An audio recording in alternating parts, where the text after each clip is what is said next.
यादव जी को जननायक बताया गया है। जननायक अभी हम नहीं बता सकते ना। जननायक तो लोहिया जी हैं, कर्पूरी जी हैं, लालू जी हैं, बड़े बड़े लीडर लोग जननायक हैं। तेजस्वी जी जननायक नहीं हो सकते, ठीक, क्योंकि तेजस्वी जी अपने बलबूते नहीं हैं, वो हमारे पिता के बलबूते हैं। जब वो अपने बलबूते आएंगे तो सबसे पहले जननायक हम ही बोलेंगे। तो लालटेन युग का अंत हो जाएगा क्या सर? लालटेन युग का अंत होगा क्या? अब किसका क्या अंत होगा वो तो लालटेन वाले बता पाएंगे। अच्छा, आरजेडी से अगर लालटेन में है नहीं ना, हम आरजेडी में है, तब फालतू का सवाल आप लोग रोज हमसे यही सवाल। अच्छा, आरजेडी से अगर ऑफर मिलता है, बड़ा पद मिलता है, तो क्या जाएंगे फिर से सर? नहीं, हम पद के लोभी नहीं है। तो आरजेडी से अगर कुछ भी पद मिलेगा तो सबसे पहले हम उसको ठुकराने का। नमस्कार, मैं अंजलि, माई पीडीए समाचार से। बिहार विधानसभा चुनाव 2025 में राजनीतिक जंग के साथ अब पारिवारिक जंग भी शुरू हो गया है। लालू प्रसाद यादव का परिवार फिर से सुर्खियों में है। राजद को घेरते हुए तेज प्रताप ने बड़ा बयान दे दिया है। कहा, मैं मर जाऊंगा पर राजद में वापस लौटकर नहीं जाऊंगा। यह बयान न सिर्फ तेज प्रताप यादव का बड़े बयान की वजह से चर्चा में है, बल्कि इसका राजनीतिक संदेश भी बेहद तीखा है।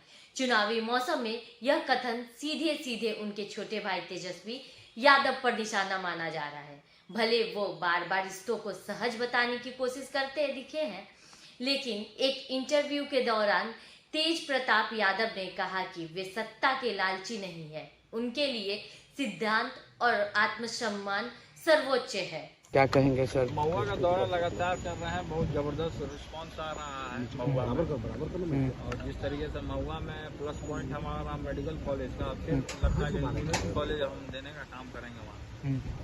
तो महुआ का रिस्पांस बहुत तगड़ा आ रहा है। क्रिकेट स्टेडियम भी बनाने का बात हाँ, आपके? क्रिकेट स्टेडियम बनाएंगे और इंडिया और पाकिस्तान का मैच कराएंगे महुआ में। क्या लगता है कोई टक्कर में है महुआ में? देखिए, महुआ में कोई टक्कर में नहीं,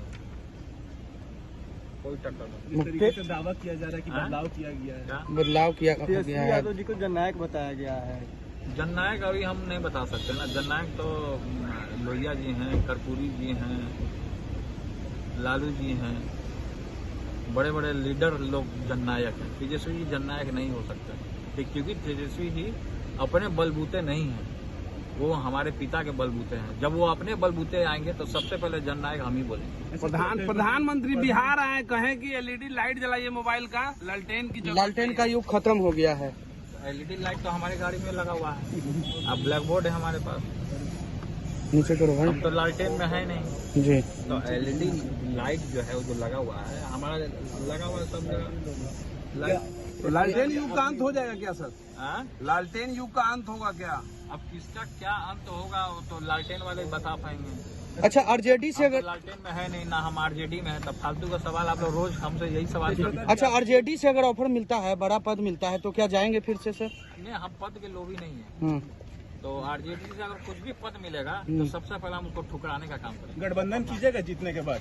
गठबंधन कीजिएगा? कभी नहीं करेंगे। अच्छा, कभी नहीं, गठबंधन नहीं करेंगे। अच्छा, आपने ये भी कहा कि लोभी लोग जो है वो मुख्यमंत्री की लालसा रखते हैं, मंत्री की लालसा रखते हैं। हाँ, तो जो लोभी है वो बने रहा, हम तो लोभी नहीं ना है। उनका दावा है कि जनता उन पर भरोसा करती है, इसलिए आज भी वे मजबूती से अपने पांव पे खड़े हैं और एकला चलो की राह चुन चुके हैं।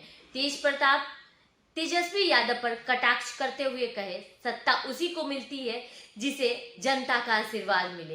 तेजस्वी यादव पर सवाल पूछे जाने पर तेज प्रताप ने कहा, वो मेरा छोटा भाई है, उसे आशीर्वाद देता हूँ, लेकिन सत्ता उसी को मिलती है जिसे जनता का आशीर्वाद हो। मैं सुदर्शन चक्र नहीं चला सकता। अब यह बात साफ है कि दोनों भाइयों के रिश्ते की कड़वाहट अब भी खत्म नहीं हुई है। भले वो सार्वजनिक रूप से नरम लहजा अपनाने की कोशिश कर रहे हैं, लेकिन तेज प्रताप के बयान बिहार की राजनीति का तापमान बढ़ा दिया, खासकर तब जब महागठबंधन तेजस्वी को सीएम फेस के तौर पे उतार रहे हैं।